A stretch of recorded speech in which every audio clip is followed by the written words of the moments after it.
আসসালামু আলাইকুম। যে কোনো প্রতিযোগিতামূলক পরীক্ষায় বাংলায় কিন্তু ফুল নাম্বার পাওয়া খুবই সম্ভব। কারণ হচ্ছে বাংলায় কিছু টপিকস আছে যেটা নেভার মিসিং। সেই টপিকসগুলো যদি আপনি বুঝে আত্মস্থ করতে পারেন, তাহলে কিন্তু সেখানে ফুল নাম্বার পাওয়া সম্ভব। যদি মুখস্থ করেন তাহলে আপনি শেষ।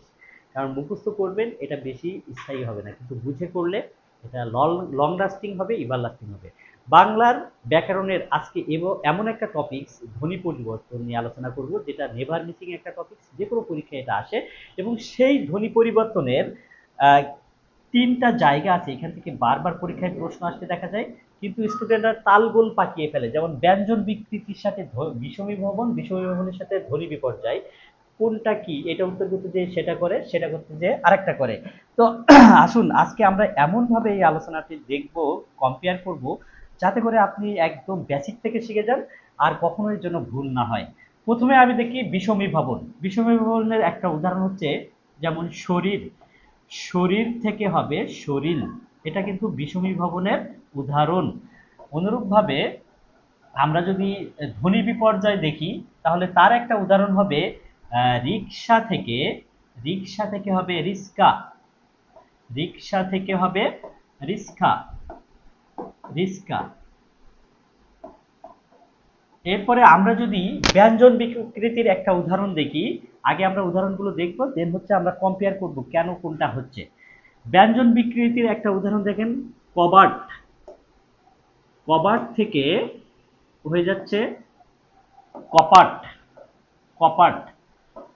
এখন এইটা কেন ব্যঞ্জন বিকৃতি, এটা কেন ব্যঞ্জন বিকৃতি, এটা কেন বিষমী ভবন, এটা কেন ধ্বনি বিপর্যয়, এইটা আমরা একটু কম্পেয়ার করি, তাহলে আর কখনো এটা ভুল হবে না। প্রথমে আসি আমরা বিষমী ভবন।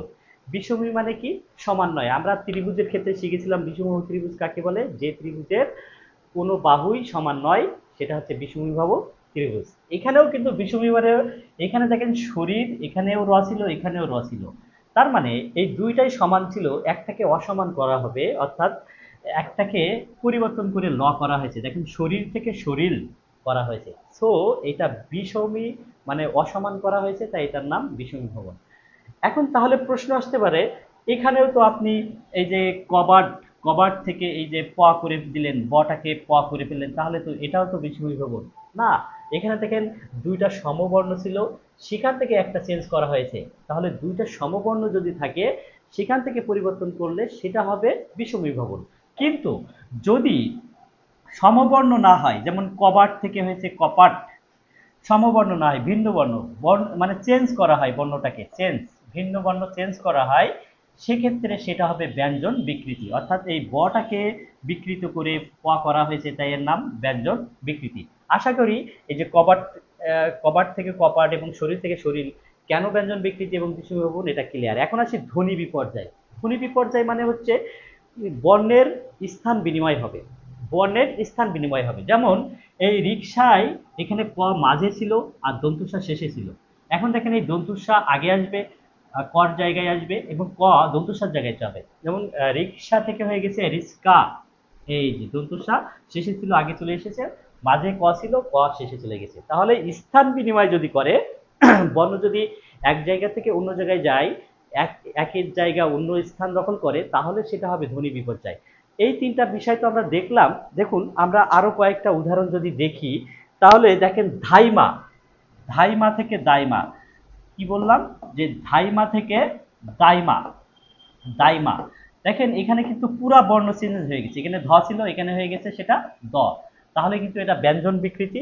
এবার আমি যদি বিষমী ভবনে একটা দেখি যে দুইটা সমান বর্ণ থাকবে, যেমন লাল, এই যে লাল থেকে লাল, দুইটা এটাও ল এটাও ল, একটা বর্ণ চেঞ্জ করতে হবে, তাহলে হয়ে যাবে নাল, লাল থেকে হবে নাল। এটা কিন্তু বিষমী ভবনের উদাহরণ। এবার আমরা ধ্বনি বিপর্যয় দেখি, পিশাচ, বারবার পরীক্ষায় এই শব্দটা আসে, পিশাচ, এখান থেকে হবে পিশাচ, কি হয়ে যাবে? পিশাচ। তাহলে আমার বিশ্বাস দৃঢ়ভাবে ধ্বনি পরিবর্তনের ব্যঞ্জন বিকৃতি বিষমী ভবন এবং ধ্বনি বিপর্যয় একদম কনসেপ্ট ক্লিয়ার। আপনাদের যদি ভিডিওটি ভালো লাগে অবশ্যই লাইক কমেন্ট শেয়ার দেবেন, এবং ধ্বনি পরিবর্তনের আরও কিছু পার্ট আছে, আপনাদের ভালো লাগলে কমেন্টসে লিখবেন, আমি আরও কয়েকটা পর্ব দেব। এইখান থেকে যে কোনো পরীক্ষায় আপনি 100% প্রশ্ন কমন পাবেন। সবাইকে শুভকামনা। আল্লাহ হাফিজ।